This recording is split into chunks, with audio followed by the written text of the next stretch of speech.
the convoluted calculus of geopolitical chicanery. Let us plunge into the labyrinthine cogitations of Destiny's discourse on the hypothetical ramifications of a Trumpian triumph in the grand spectacle of 2024, and how it portends for the Ukrainian debacle in the post-invasion epoch. Behold, the tapestry of conjecture, woven with strands of hubris, power dynamics, and strategic acquiescence. How do you think what will Trump do with the whole Ukraine stuff? Didn't he say that, like... I made my prediction yesterday. Go ahead. Didn't he say that even before, like, the first day when he's elected, before coming into office, he will solve the war in Ukraine, make a call to Putin, make a call to Zelensky? Yeah. I think what will happen is I think that I think Trump will negotiate a surrender because he has infinite leverage over Zelensky because he can just tell Zelensky we're pulling the plug on this. Yep, that's true. And then once he tells Zelensky they're pulling the plug on it, Europe is not going to solo fund it because then it's too much friction with the United States, and Europe has their own like right-wing rising popular parties and everything, in my opinion. But I don't know the detail in European politics. That's just my general impression. So if the U.S. pulls the plug, Zelensky's forced to negotiate, then Russia wants Crimea. They want Donetsk and Luhansk. I don't think people keep saying they've like formally annexed those territories in Ukraine. Donetsk and Lugansk, they are now formally a part of Russia, yes. No way. Yes. No shot. He did it at the start of the war. As he announced war, the next day That's wild. He like signed like the papers that it's officially part of Russia. Did he do the same with Crimea? That's crazy. Did he do the same with Kherson and Zaporizhzhia? No. Only with... Why in Georgia he didn't do that? He just like was happy to have them be autonomous. No. I mean, they're part of Russia now, right? No, in Georgia they're autonomous. Wait, he did annex those in Georgia? Let me check wrong. He did. I'm not 100% on. He did with Georgia. all four regions. Oh, they annexed Kherson and Zaporizhzhia. I don't think that's true. I just want to say. Let me check that. Zapdos. Isn't that the lightning Pokemon bird? I don't know Pokemon. Zaporidos? Zaporidos? Am I making that up? Let me check that. Also, you're saying... Oh, Zapdos, sorry. Fuck. What? You're saying they're going to give up Luhansk and Donbas, right? The Donbas region and Crimea. Ukraine? Yeah, no. Like, the US is going to force Ukraine to give up those regions. So. But, like, what makes you think that they're going to stop there? Like, maybe... Like, they're... I think it's... Again, I'm doing very top level. Like, this is just my vibe and feeling because I don't know it in depth. Yeah. My guess is, though, that Putin probably doesn't like this protracted conflict. It's probably not that great for him. So being able to, if he can pull out with a victory, also think of like the propaganda, think of the messaging that you're sending to the world, okay? I'm Putin, I'm gonna invade and take shit, but like, if you work with me and give me what I want, I'll work with you. Like, I'll be chill. Give me these territories, I'll exit. You look amazing because it does make Trump look really good. You've ended the war in Ukraine in your first 100 days in office. I negotiated with you and I allowed you to keep these and we're no longer fighting, we'll leave incentive money or whatever, we'll be chill. Like, it makes everybody look so good if Putin just gives, like, just pulls out. He doesn't have to do a war anymore. They can start talking about sanctions easing and everything. Like, yeah. Like, why would you not do this as Putin? Unless he really has a strong ideological attachment or strategic attachment to taking over more of parts of Ukraine. Well, first of all, this, right? But also, Putin has been kind of pushing internally pretty hard on, like, taking Khersonopol, Zaporizhzhia, or what's it called in English? He's been pushing internally pretty hard, and there's been many deaths, like, fighting for these areas. Has he been pushing for it hard because he like sees strategic or an ideological value in it, or is it just because he thinks that this is like progressing the war to a point to where the Ukrainians will quit? Well, both, right? Well, I mean, one of those is really important, and one of those because we don't know which one is more important to him. It's unclear. I mean, if we judge him by his words, probably it's like ideological, but he's also a politician, so it's tough to say. But what I'm trying to say is, if he only like takes the Donbas region and Crimea, I feel like the internal outcry might be large, especially like if he does what? If he agrees to abandon his plan on taking Zaporizhzhia and Kherson. You think the internal? If he has full peace and security with the United States and all. Yeah. In that case, yeah. Yeah, that's and an agreement on the table where Trump said, because Trump would happily say, yeah, Ukraine's not allowed into the European Union or fucking NATO for the next years. I could be wrong. Like I said, I don't have like the deepest understanding of like Russian politics or anything, but it wouldn't surprise me. No, that's certainly a possibility for sure. What you're saying. Also, like the issue is that they're having a lot of success militarily, like right now. Russia, they're expanding like their territories at a record pace, like throughout the whole war, which is also really worrying considering his negotiation position. he might be high on his success right now. Maybe Ukraine refuses to surrender and makes the U.S. look like it's abandoning their allies instead of making peace. The issue is that, one, I think the support in Ukraine, if it looks really bad, and it's like, I think the support in Ukraine would collapse pretty quickly. And two, abandoning their allies, I don't think the United States cares about allies. Like, that's like now to the U.S. We just want to like, we want to be autarky.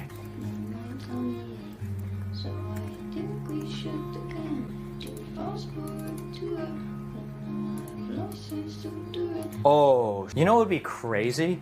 Would be crazy. This wouldn't happen, but it'd be a decent movie plot. Is what if Trump ouch. Oh, damn. What if Trump starts like giving speeches and about how like the U.S. is going to pull support from Ukraine and NATO basically? Yeah. What if Poland and Turkey are like that and they leave NATO? Because if they left NATO, they'd be able to fight Russia because they wouldn't have to worry about like pulling in all the other NATO countries. What if people started leaving NATO to go and fight with What would be in for them? It's because they don't want Russia to take over everything. I mean, like, yeah, I get that, but it's still a little bit far-fetched. Like, I know that it's realistic that Putin is going to go and try to take over Poland, and he won't stop with Ukraine. But it's such a difficult decision politically to like send your men to fight over there. I don't know how it would go. I think Turkey would never do it. They might supply Ukraine more heavily or something, but I think here's the issue that I have. This is what I don't like. Okay? Yeah. And people just won't realize this. I'm arguing with them, okay? The arguments that people are using against us supporting Ukraine, like World War III and blah, blah, blah, all of those arguments apply equally to NATO allies. You understand that, right? It's a one-to-one copy.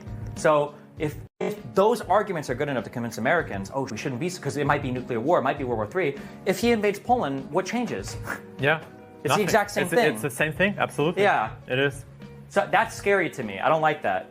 Ukraine should have had a stronger response, bro. It's so... Yeah, that's it. Like, we wouldn't have to even talk about this if we would have just, like, sent them all F-16s we have right now. Like, we don't need that old, and that it would make such a difference. Yeah. We wouldn't even have to be talking about this now. Like, I literally don't get it. Like, okay, I don't know, it just makes me mad. People take for granted things that they've had for, like, a long time. So, like, relative peace and stability in the world, like, people... We still have relative peace and stability in the world, by the way. Yeah, the last time the United States, in my opinion, just... In the event of Trump's ascension to the apogee of American power, the oracular musings suggest he might don the mantle of an ersatz peacemaker, positioning himself as the herald of secession. With Zelensky cornered by the sheer leviathan of US clout, Trump's negotiation stratagem might leverage America's financial spigot as a guillotine over Ukraine's sovereignty. Such an ultimatum, reducing Zelensky to acquiescence, would resonate through the sinews of European geopolitics, fracturing alliances and emboldening adversaries. The specter of Europe's reluctant solidarity looms large, as destiny postulates the continent's vociferous factions aligning with their own burgeoning right-wing crescendos. Without the sine qua non of US largesse, Ukraine's lifeblood, Europe's capacity to sustain Zelensky's resistance would implode like a punctured dirigible. Russia, basking in the spoils of Crimean and Donbassian annexation, might choreograph its retreat as a faux benevolence, savaging face while securing strategic footholds. Trump's theatrics, destiny implies, would not merely terminate the conflict but reforge the narrative into a triumphal procession. By ending the war in Ukraine, he could anoint himself as the paterfamilias of peace, a messianic posturing that cloaks transactional diplomacy in altruistic garb. Putin, ever the Machiavellian manipulator, would pivot to presenting himself as a pragmatic partner, setting the stage for sanctions relief and post-conflict détente. Yet, this tableau of purported peace belies a deeper disquiet. Destiny's prognostications illuminate the ideological undertow of Putin's ambitions, expansionism garbed as nationalist reclamation. Whether for territorial dominion or propagandistic glory, the Russian autocrat's motives oscillate between the pragmatic and the pathological. In this calculus, Crimea and Donbass are not merely geographies but symbols of hegemonic defiance. The entropic unraveling of NATO is a tantalizing subplot in Destiny's oration.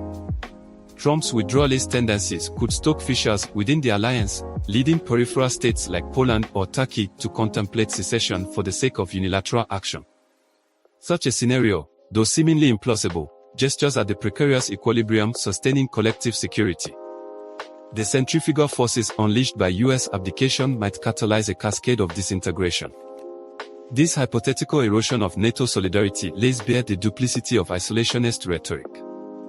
Destiny critiques the arguments decrying US support for Ukraine as myopic, noting their equivalence when applied to NATO's foundational commitments. If the specter of World War III dissuades intervention in Ukraine, what differentiates a Polish invasion? The logical symmetry exposes the fragility of arguments predicated on parochial fears. Amidst the chessboard of high-stakes diplomacy, Destiny laments the West's timidity in bolstering Ukraine's defenses. The vacillation in providing F-16s and other arsenals is not merely a strategic lapse but a moral abdication. He underscores the folly of treating peace as an inevitability, a complacency that risks sacrificing stability on the altar of expedience. In his analysis, proactive strength could preclude reactive desperation. Destiny's soliloquy also ventures into the psychological theater of leadership. Trump's transactional worldview, prioritizing optics over substance, stands in stark contrast with the ideological convictions that ostensibly animate Zelensky. Yet, beneath the veneer of moral righteousness lies the unspoken reality: the United States, like any Leviathan, prioritizes its own hegemony over altruistic solidarity. Allies, Destiny implies, are not sacrosanct but expendable chess pieces. The dynamics of this hypothetical détente are layered with interlocking contradictions. Would Putin, intoxicated by territorial aggrandizement, settle for a truncated Ukraine? Or would the withdrawal of US support embolden further adventurism? Destiny navigates this dialectic with cautious skepticism, acknowledging the unpredictable interplay of ideological fervor and strategic calculus. At the heart of his analysis lies a grim inevitability: the erosion of global stability. The conflict in Ukraine, though geographically contained, reverberates across the scaffolding of international order. Destiny warns against underestimating the stakes, likening the current era's relative peace to a fragile mirage sustained by collective vigilance. Neglecting these precarious underpinnings invites catastrophe. Yet, within this geopolitical theater of hubris and havoc, one must not overlook the specter of populist resurgence, a centrifugal force distorting the post-Cold War paradigm.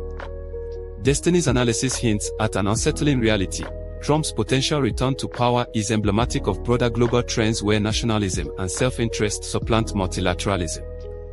This shift is not isolated but intertwined with the currents of disillusionment and distrust coursing through electorates worldwide.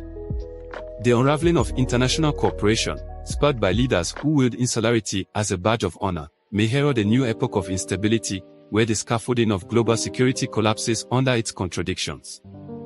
Trump's transactional instincts would likely exacerbate this unraveling, transforming alliances into ephemeral transactions. As Destiny alludes, such a framework is fundamentally antithetical to the collective security ethos that underpins NATO and other international alliances. The implicit message to allies and adversaries alike is that US commitments are conditional, contingent upon ephemeral gains rather than enduring principles. This transactionalism risks creating a vacuum, wherein power dynamics are recalibrated not through cooperation but through unilateral assertions of dominance, each state jockeying for leverage in an increasingly Hobbesian landscape. In summation, Destiny's ruminations are a clarion call against complacency. The hypothetical ascendancy of Trump, his transactional diplomacy, and the resultant tectonic shifts in global politics are not merely speculative musings but a cautionary tale. Ukraine's fate, NATO's cohesion, and the specter of renewed great power conflict hang in the balance, demanding foresight, unity, and unwavering resolve. The stakes, Destiny contends, are existential, and the path forward requires clarity amidst chaos.